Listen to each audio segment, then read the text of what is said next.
How to send strike-through text in WhatsApp on iPhone and Android. Hello everyone, and welcome to another exciting WhatsApp tutorial video. Today, I'll be showing you how to send strike-through text within WhatsApp on your iPhone or Android phone. To get started, open the WhatsApp app on your device and navigate to the chat where you want to send the strike-through text.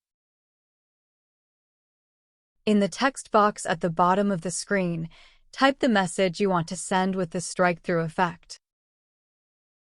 For iPhone users, to add the strike-through effect, you'll need to surround your text with tildes. To access the tilde symbol, select the number icon in the bottom left corner of your keyboard. Then tap the icon just above the ABC button. The tilde symbol will appear. Android users will find the tilde symbol at the bottom left corner. Tap on it, then tap on the other icon to access it.